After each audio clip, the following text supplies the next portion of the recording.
Om Shanti. Good morning. आज 20/12/2024 शांतिवन থেকে बाप दादा बोलছেন कि मिष्टी बच्चारा याद में रहने की प्रैक्टिस करो तो सदा हर्षित मुख खिले हुए रहेंगे। माने যত যত বাবাকে স্মরণ করার অভ্যাস করব ততই আমাদের চেহারা হাসি খুশি থাকবে। কারণ যখন মন বুদ্ধির মধ্যে শ্রেষ্ঠ চিন্তন করি, বাবাকে স্মরণ করি, তার প্রভাব আমাদের চেহারার মধ্যে, চালচলনের মধ্যে, ব্যবহারের মধ্যে সেগুলো ফুটে ওঠে।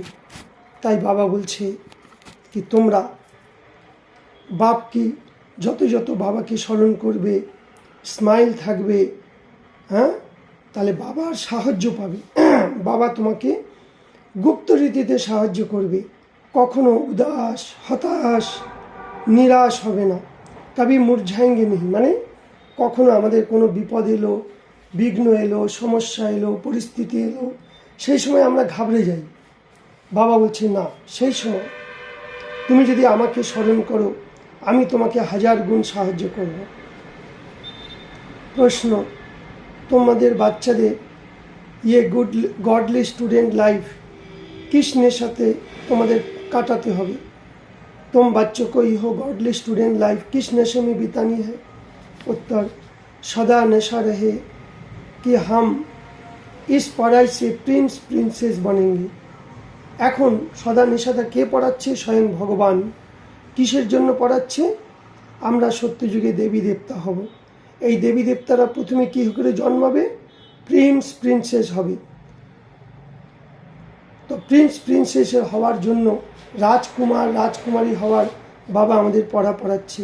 এই লাইফ, কথায় বলে student life is the best life. Student life, ছাত্র জীবন হলো সব থেকে শ্রেষ্ঠ জীবন। তাই তোমরা এই লাইফটা যত যত বাবার জ্ঞান গুণ শক্তিগুলো ধারণ করবে, তাহলে খুশির ড্যান্স, হাসতে হাসতে হাসতে খেলতে, জ্ঞানের ড্যান্স করতে করতে আমাদের কিভাবে সময় সঙ্গম যুগের কাটাবো বোঝাই যাবে না। তাই বাবা বলছে সদা ওয়ারিস বন, ফুল বন্যে কা পুরুষার্থ করতে থাকো। ওয়ারিস মানে যোগ্য বাচ্চা, যে বাবার ডাইরেক্ট বাচ্চা, বাবার হর শ্রীমতকে পালন করে, রোজ মুরলি শুনে, রোজ অমৃতবেলা উঠে যোগ করে, সেই পুরুষার্থ করে আগে বেরোবে। এটা হলো প্রিন্স প্রিন্সেস হওয়ার কলেজ। এখানে পড়ো আর সবাইকে পড়াও। প্রজাও বানাতে হবে।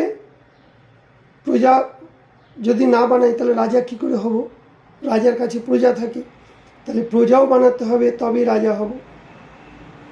বাপ তো কোনো কিছু পড়েনি, শিব বাবা সব থেকে উঁচু। বাবাকে পড়ার কিছু দরকার নেই। বাবা এসে আমাদেরকে সব কিছুই, ইতিহাস, ভূগোল, সব কিছু নলেজ বাবা আমাদের দিচ্ছে। তাই বাবা বলছে এখন এই পড়া যত পড়বে, মনে মনে চিন্তন করবে, মায়া তোমাদের কিচ্ছু করতে পারবে না। মায়া কখন আসছে? যখন আমরা বাবাকে ভুলে যাচ্ছি, শ্রীমতগুলো পালন করছি না। তাই বাবা বলছে এটা যুদ্ধের ময়দান। এই যুদ্ধ হচ্ছে কোনো দেশ, কোনো মানুষের সাথে নয়। যুদ্ধ হচ্ছে আমাদের ভিতরে। মহাভারত, কৌরব আর পাণ্ডব। কৌরব মানে আমাদের কুবৃত্তি, খারাপ আচরণ, 5 বিকার, অবগুণ, অজ্ঞানতা, এগুলো হলো কৌরব। আর পাণ্ডবকে আমরা ব্রহ্মা কুমার কুমারী। আমরা এখন বুঝে গেছি। এখন আমাদের যত যত জ্ঞান যোগগুলো করছি, মায়া তত আমাদের সাথে যুদ্ধ করছে। কেন? আমরা মায়ার রাজত্বে ছিলাম 63 জন্ম ধরে। মায়া তো সহজে ছাড়বে না। তাই এখানে বক্সিং হচ্ছে, যেটাকে বলে মল্লযুদ্ধ। মল্লযুদ্ধে কী হয়? কেউ ঘুষি খেয়ে পড়ে যায়, আবার ফের চেতন ফিরে হলে আবার সাহস রেখে ওঠে। আমাদের এখানেও তাই।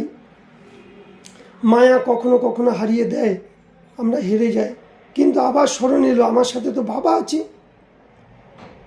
তখন আবার আমাদের মধ্যে বাবা শক্তি ভরে দেয়। এই জন্য বাবার থেকে পুরুষার্থ করার জন্য মত নাও। বাবা আমি কোন মত নিয়ে আরও এগিয়ে যাব? বাবার কাছে কিছু লুকিয়ে রাখলে চলবে না। যে ভুলগুলো হচ্ছে বাবাকে বলো, বাবা শুধরে দেবে। আমার মনের কথা আমি বাবাকে বলতে পারি।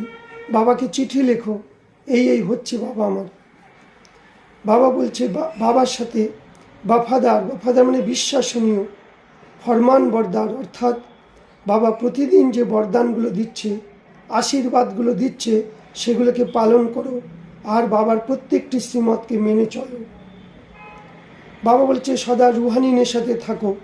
যেমন দুনিয়ার লোক মদ খেলে মদের নেশায় কি বলে সে জানে না, উল্টো পাল্টা যা বলে, কিন্তু আমরাও নেশা করছি। আমাদের কিসের নেশা? আমাদের রুহানি নেশা, নারায়ণী নেশা। ভগবান আমাদের মানুষ থেকে দেবতা বানাচ্ছে। তাই এই পড়া কখনো মিস করবে না। রোজ জ্ঞান অমৃত পান করো, তাহলে আমাদের বিকারগুলো, অবগুণগুলো চলে যাবে। সেই জন্য মুরলি রোজ পড়তে হবে। মুরলির মধ্যেই বাবা সব উত্তরগুলো দেয়। তাকদীরবান হওয়ার জন্য বাবার থেকে কখনো সংশয় বুদ্ধি না আসে। তাকদীর মানে ভাগ্যবান। ভাগ্যবান বাচ্চা কে? যে তদবির মানে পুরুষার্থ। যে ভালো পুরুষার্থ করবে তার মনের মধ্যে কোনো দিন বাবার প্রতি সন্দেহ আসবে না, সংশয় আসবে না। যদি একটু সংশয় আছে, সংশয় বুদ্ধি বিনাশন্তি, প্রীত বুদ্ধি বিজয়ন্তী। আজকের বরদান, ব্রহ্মা বাবার সমান জীবন মুক্তি স্থিতির অনুভব করার জন্য কর্মকে বন্ধন থেকে মুক্ত ভব। মানে কি? ব্রহ্মা বাপ কর্ম করতেও কর্ম বন্ধনের মধ্যে ফাঁসে না, সম্বন্ধ নিভায়, সম্বন্ধের মধ্যে বন্ধনের মধ্যে বাঁধে না। তার কাছে ধন সাধন থাকা সত্ত্বেও বন্ধন থেকে মুক্ত, অত দায়িত্ব থাকা সত্ত্বেও